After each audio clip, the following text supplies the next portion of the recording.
El ruido de la ciudad cubría todo, pero entre el caos, una pequeña voz cambiaría un destino. Ella era solo una niña, con los zapatos gastados y el corazón lleno de curiosidad. A pocos metros, un millonario confiado se preparaba para subir a su auto, y en un solo instante, aquella voz infantil se convertiría en su salvación. El sol caía con fuerza sobre el estacionamiento del hotel. Los autos negros formaban una fila impecable. Los vidrios espejados reflejaban el lujo y el poder. Adrián Valdivia, empresario reconocido, salió acompañado de 3 inversionistas chinos. Su sonrisa fingida escondía cansancio.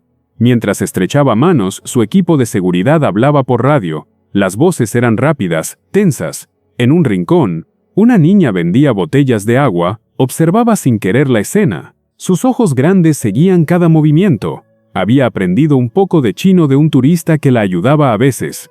De pronto, escuchó frases que la hicieron fruncir el ceño. Palabras cortas, urgentes. Su pequeño cuerpo se tensó. Algo no sonaba bien en esas voces. Uno de los guardias miró el reloj y tocó disimuladamente su oído. La niña sintió miedo sin entender por qué. Y fue entonces cuando oyó la palabra explosión. El aire se volvió más denso. Los motores encendidos y el olor a combustible llenaban el ambiente. Adrián se despidió con cortesía. Los inversionistas subieron a su vehículo blindado. Los guardias abrieron la puerta del auto negro asignado al millonario. Todo parecía normal. Pero la niña no podía apartar los ojos del hombre. Algo dentro de ella gritaba que debía actuar. Dejó la caja de agua en el suelo y corrió entre los autos, esquivando los gritos del personal. «Señor, espere», gritó, agitada. Su voz se perdió entre los motores. El jefe de seguridad la detuvo bruscamente. «No puedes acercarte», le dijo con dureza, pero ella insistió con lágrimas contenidas, tratando de explicarse. «Su auto va a explotar», balbuceó. Nadie le creyó. Aún no. Adrián la miró sorprendido. La niña temblaba, su respiración entrecortada. «¿Qué dices, pequeña?», preguntó, intentando entender. Ella buscó palabras recordando lo que había escuchado. Los hombres hablaron en chino, dijeron que el auto. Los guardias se miraron entre sí, incómodos. Uno de ellos, fingiendo calma, se acercó al millonario. «Señor, no le haga caso, está asustada nada más». Pero Adrián notó algo en sus ojos, un brillo nervioso, casi culpable. El silencio se volvió insoportable, solo se oía el tic-tac del reloj. La niña retrocedió un paso, pero no apartó la vista del auto. «Por favor, no suba», dijo apenas en un susurro. Y fue en ese momento que la duda comenzó a corroerlo. La tensión era tan densa que podía cortarse. Adrián miró a su alrededor, tratando de entender. 2 de sus guardias se mantenían cerca del vehículo. Uno sostenía el maletín con los documentos de la reunión. El empresario recordó el rostro amable de los inversionistas, pero también sus miradas evasivas. La niña seguía allí, con la ropa empolvada y los ojos fijos en él. «¿Qué fue exactamente lo que oíste?», preguntó. Ella repitió las palabras chinas con torpeza, pero con precisión. El color se le fue del rostro a uno de los guardias. Adrián lo notó, y dio un paso atrás. «Aléjense del auto», ordenó con firmeza.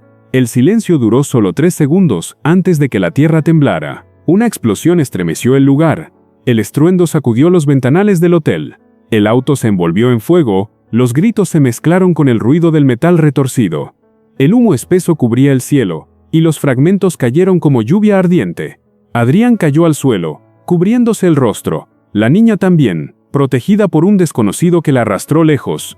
El olor a gasolina quemada invadió todo. La gente corría sin dirección. Por un instante, nadie supo qué hacer. Solo el fuego rugía. El empresario alzó la vista, aturdido, viendo su vehículo arder frente a él. Sus guardias desaparecieron entre la multitud. Uno no volvió a ser visto. El caos reinó por varios minutos. Y entre todo eso, la pequeña niña lloraba en silencio. Horas después, la policía acordonó el área. Los noticieros llegaron, los reporteros gritaban. Adrián permanecía sentado en una ambulancia, con el rostro cubierto de hollín. A su lado, la niña sostenía una botella de agua. Su mirada era tranquila pero triste. «¿Cómo supiste lo que pasaría?», preguntó él, aún incrédulo. Ella bajó la vista. Los hombres hablaban en chino. Decían que el auto estaba listo, que nadie debía acercarse cuando usted subiera. Los paramédicos escucharon sorprendidos. El millonario sintió un escalofrío recorriéndole el cuerpo. Esa niña, desconocida y humilde, Había salvado su vida. «Gracias, me salvaste», murmuró, con voz quebrada. Y ella solo sonrió, tímida, sin saber qué responder. La investigación se extendió por días. Se descubrió un intento de atentado contra el empresario. 2 de los guardias fueron arrestados. Habían sido sobornados por rivales de negocios. La noticia se hizo viral. Todos hablaban de la niña anónima que había evitado una tragedia. Adrián quiso encontrarla, pero nadie sabía su nombre completo. Solo recordaban su cabello trenzado y su vestido rojo desteñido. La policía dijo que vendía agua cerca del hotel todos los días. Él regresó allí, esperando verla otra vez. La multitud pasaba indiferente. Hasta que una voz infantil rompió el ruido. «¿Quiere una botella de agua, señor?». Era ella. El empresario se levantó de inmediato. La niña lo miró sin reconocerlo al principio.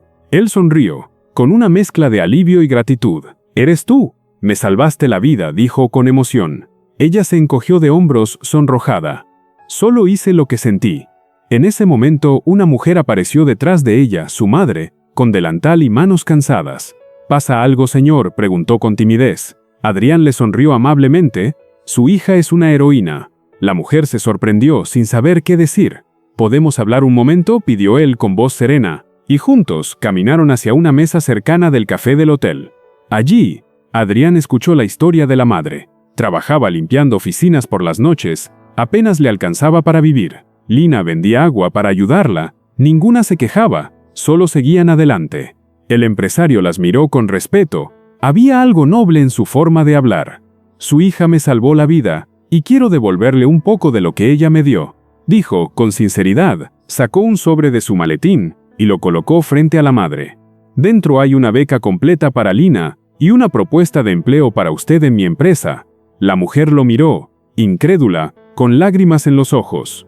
«No sé cómo agradecerle, señor», susurró. «Solo acepte», respondió él. «Ustedes se lo ganaron». La niña observaba en silencio, sin entender del todo la magnitud de lo que pasaba. Pasaron los meses. Lina asistía a la escuela, con uniforme nuevo y mochila brillante. Su madre trabajaba ahora como supervisora en la empresa de Adrián, ganándose el respeto de todos. El empresario visitaba el colegio de vez en cuando, discretamente, para ver cómo avanzaban. Ambas habían cambiado, pero seguían siendo humildes y agradecidas. Lina aprendía rápido, dominaba el inglés y perfeccionaba el chino. Cada logro de la niña le recordaba a Adrián que la vida tiene sus formas misteriosas de agradecer. El hombre que antes medía el valor en cifras, ahora lo medía en gestos. En su oficina, mantenía una foto de las dos, madre e hija sonriendo, un recordatorio de que la bondad no tiene idioma, y de que escuchar puede salvar más que una vida. Desde entonces, Adrián jamás olvidó aquella voz infantil que lo salvó del destino. Comprendió que las grandes lecciones no siempre vienen de la gente poderosa. A veces, provienen de un corazón pequeño, pero valiente. Lina siguió creciendo, estudiando y soñando sin miedo. Y cada vez que alguien dudaba de su valor, ella recordaba aquel día. El día en que su voz, en medio del ruido, cambió el rumbo de una vida. Porque cuando hablas con el alma, siempre hay alguien que escucha.